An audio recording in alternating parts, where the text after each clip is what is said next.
There's been mud on my soul, there's been anger inside me, there's still unforgiven deeds that now it's time to free. I've been trapped inside so long, don't remember how to live, how much of life has passed me by as I slept inside my dreams. Oh yes, sip the waters too, let them wash all over you.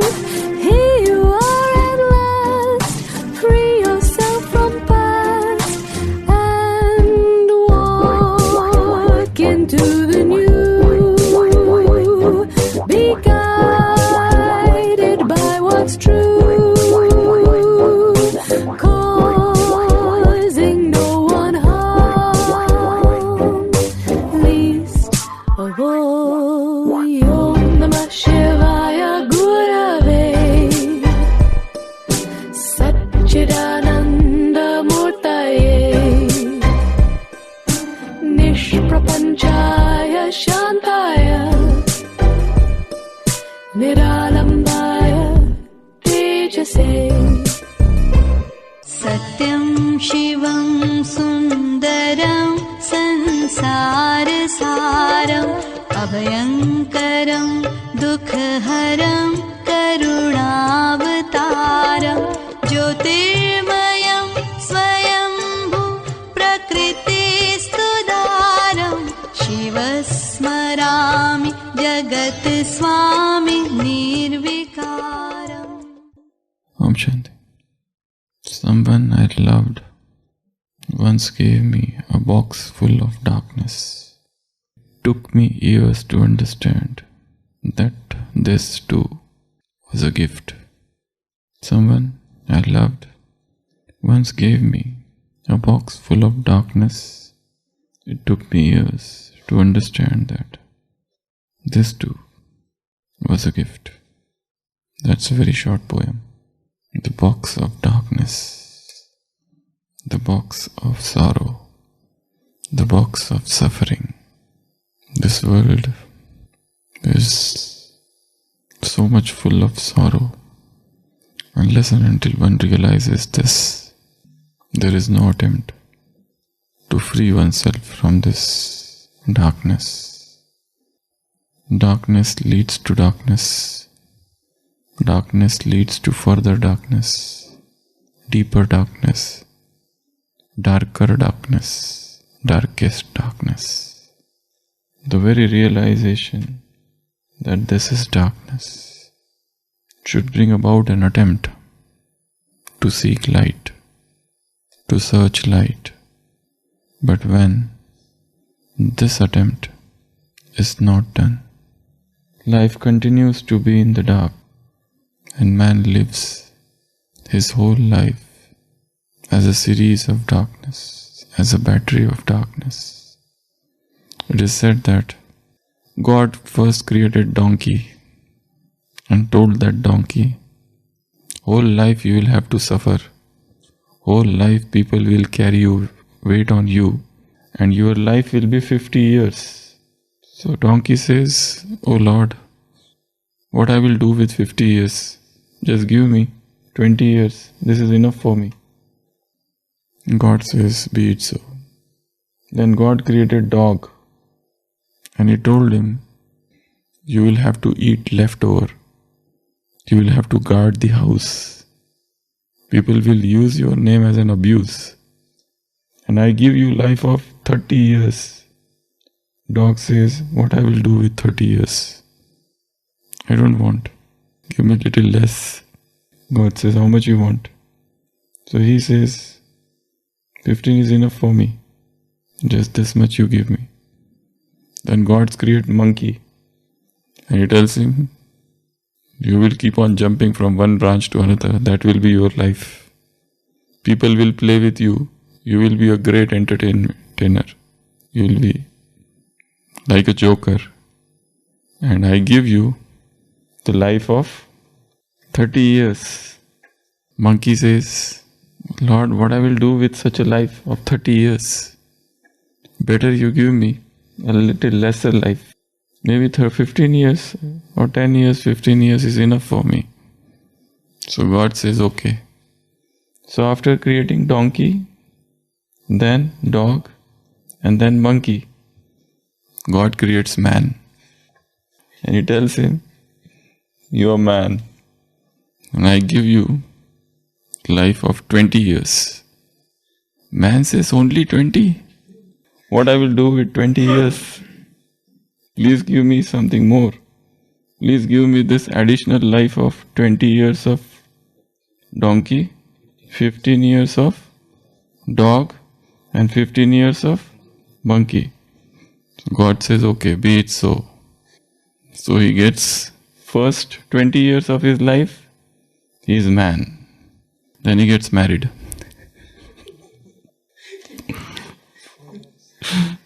For next 20 years, he has to lift luggages. He has to carry burden. He has to take children to school. So 20 years. And then he becomes older. He has children. But now he has to guard his whole house. And sometimes he has to eat leftover. Because he doesn't want to waste. He is a responsible person. And then last 15 years of his life, he is a grandfather. His grandchildren play with him. So that is 15 years of monkey. So 15 years of dog. And 20 years of married. So this is what is life. That's why Baba says this world is a world of sorrow. This world is a cottage of sorrow. Shok Vatika. This is a Shok Vatika. There is hardly any trace of sorrow, any trace of happiness here. Anityam asukham lokam. This world is so temporary, so ephemeral, and there is not an iota of happiness anywhere. Every human being is suffering, and the suffering is so intense. And yet, nobody wants to come out of that suffering. The darkness is addictive. The darkness is intensely addictive. Once you are addicted to it, you don't want to see light. You become comfortable. Baba often gives the example of jailbirds. When you are in the jail, you don't have to earn. You don't have to think about your food. You don't have to think about accommodation. So you lead a very comfortable life. So these people who are jailbirds, they come out, again they commit some crime to go inside. So this going inside and coming out goes on. But without realizing that this is not life. So this world has verily become a cottage of sorrow, suffering. Just for this one reason, Buddha left his house to find out what is the root cause of this sorrow, why everybody is suffering. And he found out the truth. He gave the truth to the world, but then that doesn't make us free from sorrow. Every human being, every man has to begin his own search for truth, for enlightenment. What is the cause of sorrow? Why, in spite of doing everything, there is still sorrow lurking in the heart? Why not the heart is totally light? The search should be intrinsic and should be exclusively alone, solo search. Without this search, you cannot get rid of it. So now again the question remains, what are the sources of happiness in this world? The greatest source of happiness is sense enjoyment. Eyes love to see something, ears want to hear something, tongue wants to taste something, skin wants to touch something. So sense enjoyment. Second is all the paraphernalia of this world, all the facilities which are available, comforts which are available, money, wealth, luxury, they are said to be the source of happiness. Human beings, relationships, all entertainments, fashion, custom, rituals, food, these are all the music, games, they all give happiness. Okay, to some extent they are right. But these things alone cannot make us happy. Even in the Brahmin life, there is a very deep realization. On one side, Baba says that you should have songs and everything for entertainment. But then, if you are too much into all these things, songs, music, dance, exercise and all other things, too much involvement in all these things will take you away from your goal. We are light workers, mental workers, spiritual workers. Our task should be entirely spiritual and focused. Because each one of this is a trap otherwise and can become the source of sorrow. Relationships, they are good, but they can become the source of sorrow. The moment expectations come in relationship, the moment ego comes in relationship, they all become the very cause of sorrow. Another thing, some deep analysis of this world indicate that there is a phenomenon in philosophy which is known as hedonic treadmill. Hedonic treadmill. This phenomenon says that suppose somebody is poor, without money, he is sorrowful, he is unhappy, he wants to become happy, he wants more money. Then suddenly he gets lottery and he becomes happy. So he feels that he has become happy. He did not have money, now he has got money. But after some time, his level of happiness reduces and comes to the same level what it was before. So now he has money, but still is unhappy. Earlier he did not have money, was unhappy. So after some time of achieving something, you again come to the same level of unhappiness. This phenomenon is known as hedonic treadmill. And this is not just about money. You are alone, you want a partner. So partner comes. So you are extremely happy because there was nobody till now. But after some time, you find that your happiness has disappeared. You come to the original level of unhappiness. Or rather, more unhappy. Your happiness even may go down. So there is no question of a rise. There is no crescendo. Descendo. There is a downgoing thing. So anything. Because the very desire is to seek happiness in the outside world is a disturbance, is a fallacy, is an illusion. There cannot be any happiness in persons, in objects, in things, in paraphernalia, in relationships. To some extent it is there, but the real happiness, the real source is within you. Unless and until you move inside, there is no happiness. You go and watch some person is unhappy, so they think, okay, let us go for entertainment, watch some movie. So they spend 3 hours watching a comedy movie. And after 3 hours, they come back. The sorrow is as it is. They wanted to escape this sorrow. The person wants to escape this sorrow. So he goes and sees movie, a comedy movie. So after that, when he comes back, the sorrow is as it is. It has not changed. So it was just an opium. Opium is something that makes you forget. It was just like alcohol. So some people go to alcohol. Some people go to entertainment. Some people go to religion. So whatever you do this is just superficial for some time. Coming here to Brahmins, somebody is full of sorrow. So he says, let me try meditation. He does. Let me listen to Murli. He does. Let me do seva. He does.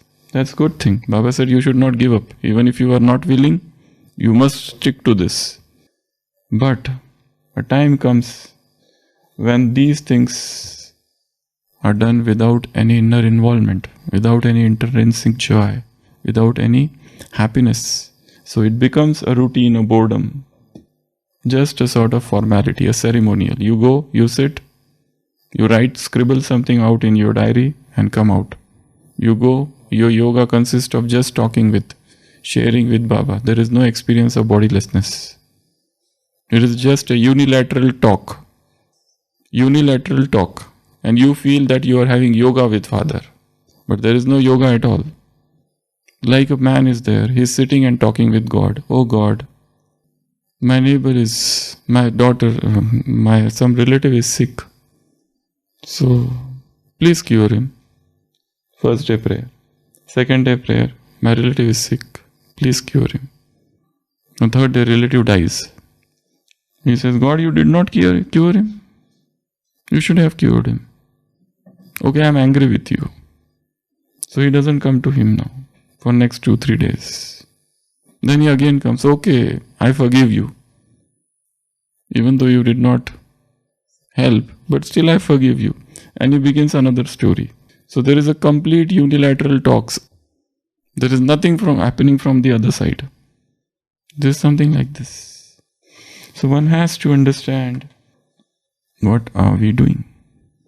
What is the root cause of sorrow? The sorrow is hidden deep within you, and all the outside things are something that will just make you forget that sorrow for a small time.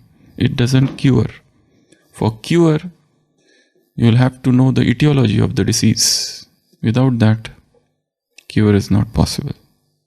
So, you need to understand the basic structure of sorrow, the anatomy and the physiology of sorrow, or the worldly happiness, both.